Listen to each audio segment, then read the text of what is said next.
Well, I think when we're talking about pioneers in philanthropy, we first need to recognize that they're found everywhere in philanthropy, that there are pioneers in giving circles, in corporate giving programs, in private foundations, and family foundations. All over philanthropy there are pioneers. So if we accept that, then I think some of the important characteristics of pioneers are that they're very open-minded and that they have a learning agenda, because that's really, I think, how we do move work forward. I think they are people and institutions that are comfortable with a certain amount of risk, and they're comfortable with making some mistakes.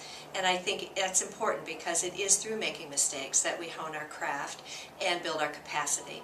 And then finally, I think that pioneers are really great collaborators. Again, they're people and institutions that are experienced at collaborating not only with people in the field of philanthropy, but with the people on the ground who are really experiencing the problems and the issues that all of us in philanthropy are trying to play our role in solving.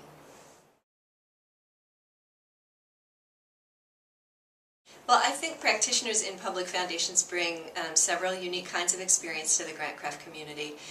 First of all, they are often representing and oftentimes a part of communities of identity in this country that are historically marginalized. And so they bring tremendous experience and expertise about those communities. Second of all, they are often using solutions that have to do with systemic and structural change, and I think that's very helpful to grant makers in the community who have more often used a direct service approach in their grant making and really would like to learn more about advocacy and other systemic approaches. And then finally, public foundations are grant seekers as well as grant makers. And I think that's important in the GrantCraft community because of the power dynamic that we know always exists between the grantor and the grantee. So public foundations have experience on the other side of the fence, and I think they can be very instructive to their colleagues. I think to remain viable and valuable in the coming years, GrantCraft has to be really great at scanning the environment.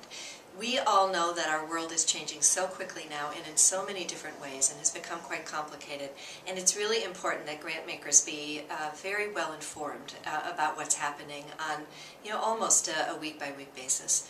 I think also GrantCraft should target younger practitioners in philanthropy because these young people are coming in sometimes from different sectors. They have a variety of experience and perspectives that it's important for us to know, and also because GrantCraft has such a wealth of information that can really build a capacity of younger practitioners very quickly, and their talent is needed quickly in the field. So I think that a focus on younger people would be a great thing for GrantCraft.